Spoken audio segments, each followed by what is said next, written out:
অবশেষে ৩২ ঘন্টা মাটির 50 ফুট এলাকায় অন্ধকারে আটকে থাকা যে শিশুকে উদ্ধারের ঘটনা সাজিদ তোর কাছে হার মানল। কিন্তু এর আগেও কিন্তু একটা এরকম ঘটনা ঘটেছিল, সবার 2 দিনের ভিতরেই কিন্তু সেটা সমাধান করে দিয়েছিল। এখন যেটা ঘটেছে সেটা কিন্তু খুব একটা নিচে না, মাত্র 40 থেকে 50 ফুটের ভিতরে এরকম ধারণা করতেছে। এরপরও 3 দিন সময় লাগিয়েছে, শেষ পর্যন্ত জীবিত আর উদ্ধার করতে পারে নাই।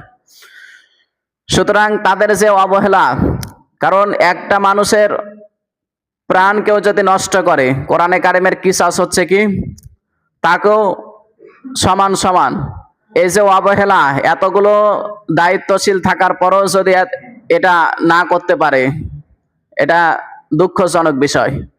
সুতরাং তাদের যে কষ্ট, একজন সন্তান, আমাদের যাদের সন্তান আছে, আমাদের সন্তান যদি বিম্ব করছেন আল্লাহ রাব্বুল আলামিন, ইন্নাল্লাযীনা ক্বালু রাব্বুনাল্লাহ, আল্লাহ পাক বলছেন অবশ্যই যারা রব বলে স্বীকৃতি দিয়েই দিয়েছে। আমরা যারা এখানে আছি সবাই কিন্তু রব বলে স্বীকৃতি দিয়েছি। কখন? এখন জমিনে এসে আমরা অনেকে রব বলে মানি না আল্লাহকে, কিন্তু রুহের জগতে আমরা সবাই বলে ফেলেছি।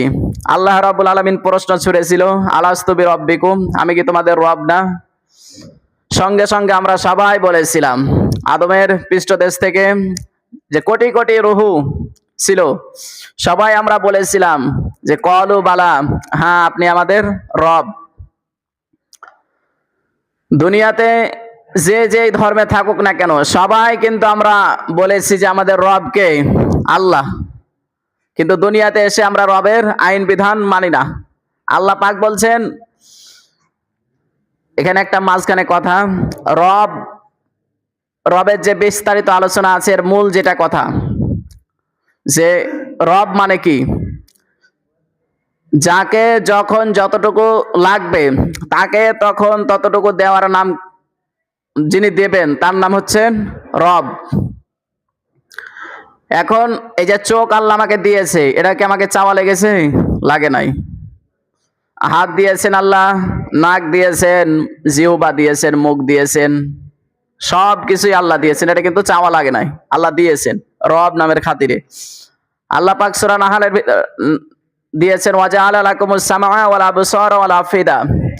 আল্লাহ পাক বলছেন শ্রবণ শক্তি, দর্শন শক্তি, আকল শক্তি, ঘ্রাণ শক্তি, যে 5টা শক্তি বান্দাকে দিয়েছে আমার রব নামের খাতিরে।